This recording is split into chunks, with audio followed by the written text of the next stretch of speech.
babinsanyaki nti alieni amaanyi ge gaba mu ghetto ani omulala amaanyi bwegatyo nti Kyagulanyi tuteekewo embiranye bweti bayiseewo ebyabwe kati gwaki oba obeera mu katemba oyo gwaki obeera mu katemba nina ekintu kye nandiyamye naye tayimu eno siyinza kyeyama kansirike naye nga nze mmanyi nti Katonda ali wamu n'oyo omuntu abeera ku kituufu oba anywera ku kituufu ate munnaye ye talina na buzibu bwonna kubeera nze mbadde njogera naye aŋŋambye ekigambo kimu nti baleke bayiseewo bye baagala kuba yamanyi ate yali abisuubira okitegeera reality kyangwa bwe nabeerawo nga ate nze mbagamba nti Evans mbeera n'akatengo oyo n'agamba kino oyo nga amaze gagakulukuta n'agamba nonno munnaye bino byaddala kati luli babadde balwana nga bakwesa enjala kati enjala bazijjiddeyo ddala balaga ki kye baali oyo nagana ogamba mbu simanya awo abaana ssente simanya n'ogamba omuntu azze akoze oyagala musibo nga tamuwadde ssente mwene weebuuza nti oyo muntu kituufu aba ayagaliza naye nakyogera ku mpewo ne watabawo n'amunenya nti oyo aliyeni awo abaana ssente n'abadrivinga n'abajja ku mulamu gwa struggle naye ng'omwana avudde waka alina mama we okulabirira alina batooto be balina okuwa emmere waka n'ajja yeeyiiye kibanakwata bamuwadde kyetaano namugamba kiki kyogende wakafuna kyokola ki kyokolamu ewaka oyo n'agamba bwa ssente bajje ku struggle naye ng'oyo muntu ayagagamba nti no ayagaliza ghetto youth ate nga naye yeeyita ghetto youth nze bana babingana nentana okutya natidde yani embuuza omu ku mwana nti kati oyo ayogedde point wetwa statement bwetyo aba ayagala ojje okole bw'omala okukola kibanda agambe nti tunalabagana enkya nga tolina nakyogenda kuyala nki abaana bonna basinga bajje mu kuyiriba mu kukola ki abaana tebavanga mu makomera kati abaana omwana ddawo neyewako n'obujulizi nti nze olaba maneja erikize bansibanga ne kati maze kumpi emyezi emeka sirinnya wadde mu kkomera bannaye nga ye omwana obujulizi nga alina engeri gyayambiddwamu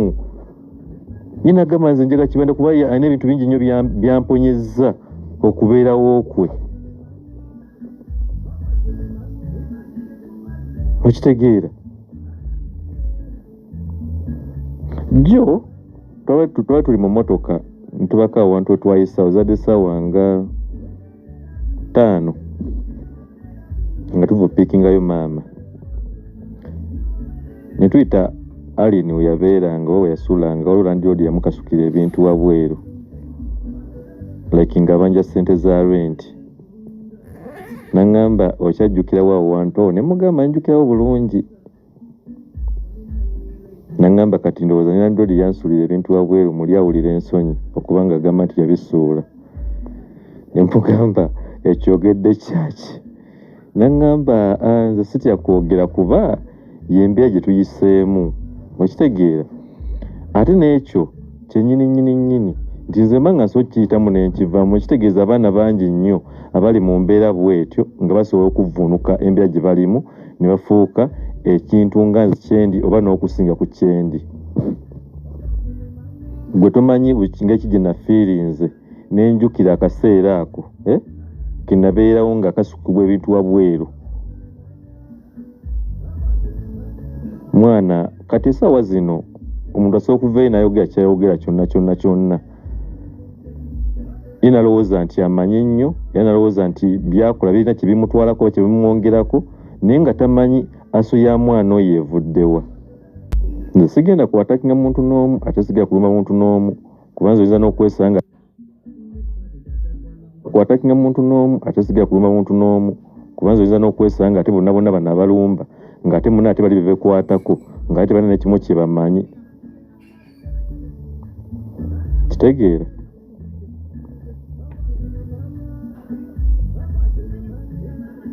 kwambadde kwaivu n'agamba nti kati gundi ayogedde bwati ne bwati kati era kitegeeza nti ono yayogedde Clement simayogedde balinaziza mu bwali ne bwati kati Kibanda yabayogedde abaana badde live nga ne wakati tuliiwo kale simple fine kuchogiringa bwochogira kwa propaganda abeerawo kati nze ndi wano mukwogera byange okitegeera neke nyinyi tamanyi nti oba ndina ku live nga kati kayogedde bwati kitegeeza oyo reflecting oli kyayogedde kyogamba nti nno omuzimu gw'omulwamu bagusamirira nze nange mba njogedde okusinziira ku busungu bwemba nabwo abaana balina obusungu bwabwe nga bbo tobanenya buli muntu oba n'obusungu ate buli muntu yamanye engeri gyakontrolingamu obusungu bwe n'engeri gyabafunyemu ekintu nzija kwogera ekigambo nze nkitwale nganzi era nkiwumbewumbe ngambe kati olina kyayisaawo sijja muwa time ate ye omala okiwulira bwati akubuukirewo ng'ojja bba tonnaba nakumalayo bwati ogamba nti nno akubuukirewo okitegeera oyo omwana struggling to the extent nasobola ku street talina kyatamanyi talina kyagamba mbuno nti oba kino kyatalabyeko by the way nabagamba mbu simanya sente sente ziriwa kusa n'okuseka ng'oli akubye simanya bufulaati waggulu n'agamba mbu kalina za iron skin ziwedde fulaati neseka ne Katonda wange bazimbye fulaati nagamba apartment za iron skin zinatera okugwa ziri ku final stages oli afumba anonye wayisi zawagambe kati zino sente zavudde luddawa byonna tubiraba nejjasiba kuba nti twogera nti olumu mulimu si buli nti nno embwa bweboggola nti oba ojja gikuba ejjinja naterwa kuba nti kyembadde nsaba nze nga nze abaana babanga gye bali abastrugglinga nafuna omukisa muleke alien alina okulabirira famire ye alina okulabirira abaana be alina okubategekera nga ye omuntu alina ebyokukola nga ye mweke nyini saawa zino mwaboogera abagamba nti no kino kimanyi kino kiri mubadde mugamba nti byonna agenda bikola naye bw'anaagwa agenda kwejjusa yes kati muleka akola ebyakola mbwotwana twe anti kati kamugambe kino gwogamba mbuno otwana te naye kati ye nga ye by the way nze saagala bino bintu bibeere personal okitegeera saagala bibeere personal kuba ate mulimu ne bisandyagadde kwogera nnyo nga nze omuntu kuba ate nyinza okwogera ekigambo oli n'akifuna bulala oba n'akivunula bulala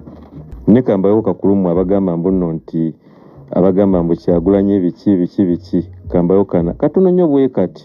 Kyagulanyi babeera bakkojjaffe maama atuzaala yenna Nnyanzi mukyala wa Mbogo okitegeera n'oluyimba kandidiiti ali nti yalukola nti nolwali lwa byabufuzi yayimba oluyimba n'agamba ono kojjaffe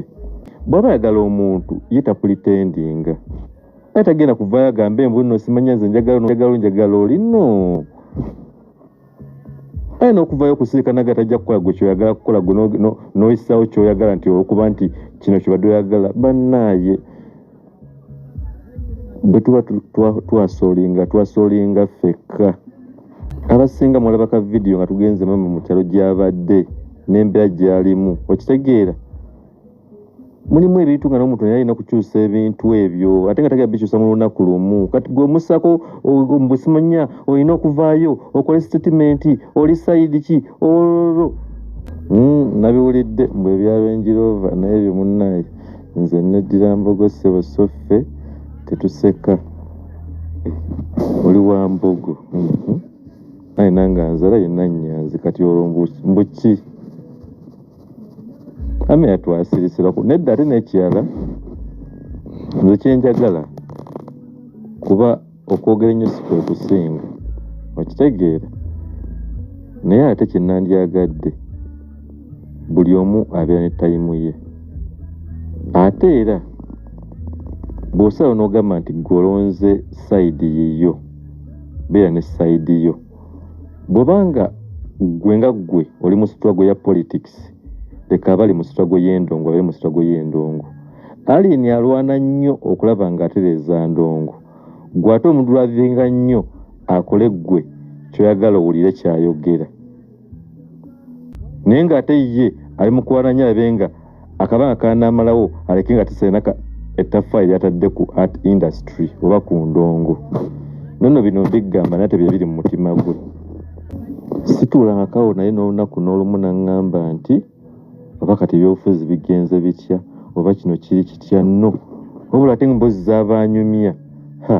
Wabula kati omuyimbi wano afuniddemu luddawa. Kino nga kibadde kiri bwe kiti kirina kubeera bwe kiti. Wano nga kibadde kiri bwe kiti. Oba alabe nga alina artist kyakyusaako ku industry oba ku art industry. Time bwe liba etuuse nga naye alaba nti asobola okwogera ku bya politics ajja byogerako. By the way kino nkyogera ku perspective yange nti abantu bonna mulimu abajoininze politics kati abamu bakoze bino yes babikola naye gwe bw'otunuuliramu emyaka gyabwe n'engeri gye babikozeemu gwe teweebuuza nabo basooka kutegeka. Bonna babesimbye ku bwa MP betulina kabiba NUP kabiba NRM gwe bw'obanga olabamu n'ofumitiriza kituufu nga ovudde ku propaganda gosobola n'obuuza nti yabiyingira bwati ne bwati mu bbanga bweti ne bweriti oba yasooka n'ategeka n'amanya nti wali alina kukkuutiriza.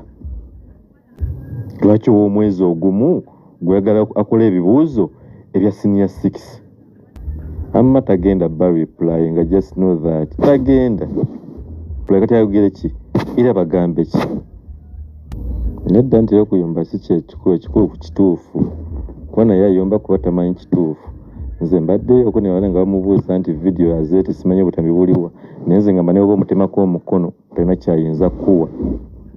Banoonyeza buli kakodyo okulaba nga bakakkanya omwana oyo n'okulaba nga bakendeeza ku masannyalaze g'alina naye nenne eyo 3 volts bagita 3 phase gakuba n'okutta gatta ekyo mbabuulira 3 phase kone kenyi tamanyi wa gye yava. Basooka ne baleetaga nakatambi mbu atendeeza sitaani akola ki. By the way neyo point kanjogereko mbadde siyagala byogerako nga mbirabula era nga bankubira amasimu bapasita bankubira amasimu bankotakiti nze bukola bwoti mukole bwe buti. Yes I'm a good listener ate mpuliriza buli omu aba azigyendi. Mpuliriza buli omu abazigyendi nensooka nempuliriza endowooza ye oluvannyuma nentakinga action. Bapasita bankubidde amasimu ku eyo video. Bapasita basinga bennyonnyodde bo nembanyonyola ne bakitegeera ene babeera bakkakkamu nakyo. Abaagala okuyisaawo ebyabwe ne basigala bo nga bayisaawo ebyabwe. Omuntu nga akwagaliza era nga ayagala ki kyokola akulumba personally era baakikola abamu nti munnaye kino nakyo nakiri bwe kiti ne bagamba kino kiri bwe kiti bwe kiti. Kati mwenna abaliko kambalako just kako katono ku nnyo ku video gye bagamba mbu yayima musimanya sitani yansumulula. Eyo sawundi yali ya Charles ne Asiya nga tannaba kufa netegeeza kati babikomyawo kati. Asiya yatwala Charles mu kyaki batwala mu kyaki batuuka okuyimba. Asiya yayimba nti neebaza Yesu kubanga yansumulula. Charles olwa komedi we nassaawo nti neebaza sitaani kuba yansumulula. Asiya n'agamba Charles ye gulabe gwo guno guyimba biki. Bwe twalaba sawundi eyo twaseka okitegeera obona ku TikTok nolaba nti akakakunyumidde n'atula mu sawundi byadda.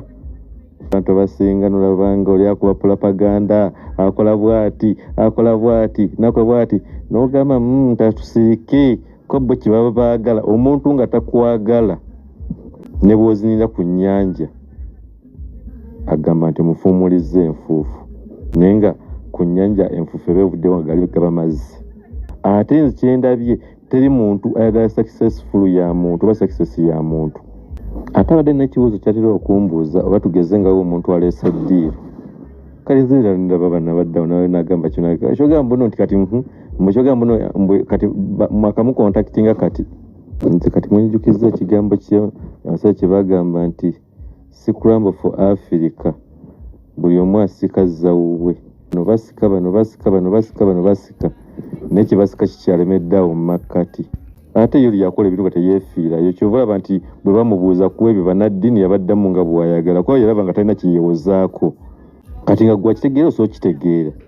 ono asika kino ono asika eno ono asika eno ono asika eno mwagalamu okutulamu bibiri musooke mumuleke abeeko kyeyeekolera okitegeera abeeko kyeyeekolera alina otegekera abaana be nedda mbabazi olaba ekyo ekya ssente kiranga kubeera nze naye kenyini n'omumbikola ddala awantu woba okulidde n'osanga bakyaliibo nga tugeze olinamu ekyesatu taliwo ng'enjala emuluma walayo oba waliwo baddeko mweyo embeera toyinza muyitako notamuwa ssente nga mwali mubiri mu mbeera yeemu yeeyo kyaliwo nga nawe ojjuka enjala ya situwiti naye kyewayitamu kuba nze ekyo kintu nakimugambako okwo ye kenyini naŋŋamba nti olaba nze kennyininyini seerumirirwa baleke osanga nyinza okuba nga nze seeviya waabwe nti gomanye oti oba oli wajjidde ng'enjala emuluma nga kyali kyateekebwateekebwa nti nze alina omuwa ekyokulya era nensiika nasiga nga kola byakola byateekeddwa okukola nenze what I know abo abantu abataagala muntu kubaako kye yeekolera balina obujja balina enge kati balwanya byonna byonna twabadde awo ku New Vision nga tugenza ku Urban TV nensangawo omukulu omu bamuyita Nobert Invets